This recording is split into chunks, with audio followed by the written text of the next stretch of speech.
Joko Widodo sempat menunjukkan bukti ijazah asli miliknya ke awak media pada Rabu 16 April 2025 pagi. Jokowi menunjukkan ijazahnya di ruang tamu kediamannya yang ada di Jalan Kutai Utara, Kelurahan Sumber, Kecamatan Banjarsari, Kota Solo, Jawa Tengah. Namun dalam momen tersebut Jokowi tidak ingin ijazahnya difoto wartawan karena dokumen ini merupakan ranah pribadinya. Mantan Wali Kota Solo itu sempat menunjukkan semua ijazah pendidikan yang pernah ditempuhnya, mulai dari ijazah sekolah dasar Negeri Tirtoyoso Solo, Sekolah Menengah Pertama Negeri 1 Solo, Sekolah Menengah Atas Negeri 6 Solo, dan ijazah dari Universitas Gadjah Mada. Di tengah huru-hara tersebut, Roy Suryo mengungkap sejumlah keanehan terkait momen Presiden ke-7 Joko Widodo yang menunjukkan ijazah aslinya ke wartawan, yakni prosedur untuk mengumpulkan semua kamera, HP, dan segala jenis alat perekam elektronik wartawan terlebih dahulu sebelum melihat ijazah asli Presiden ke-7 tersebut. Hal itu dianggap cukup ironis dan menyedihkan di era keterbukaan informasi dan kemajuan teknologi komunikasi seperti saat ini. Apalagi awak media dan pers masa kini seharusnya aktual,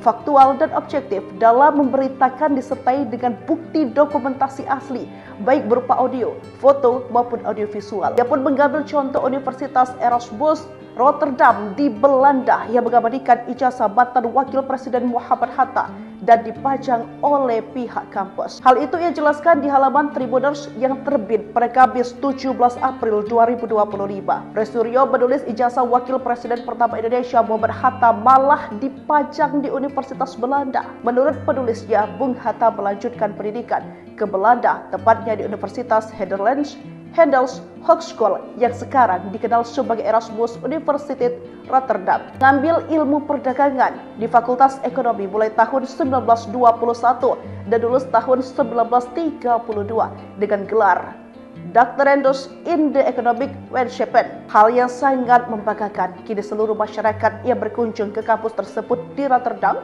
bisa menyaksikan replika ijazah beliau yang terpampang di gedung perpustakaan kampus Erasmus University untuk bentuk penghormatan internasional terhadap beliau. Hatta dianggap sebagai alumni bersejarah dan tokoh dunia yang pernah belajar di kampus tersebut serta memiliki kontribusi besar dalam perjuangan kemerdekaan Indonesia melalui jalur diplomasi dan ekonomi, tulis Roy Suryo.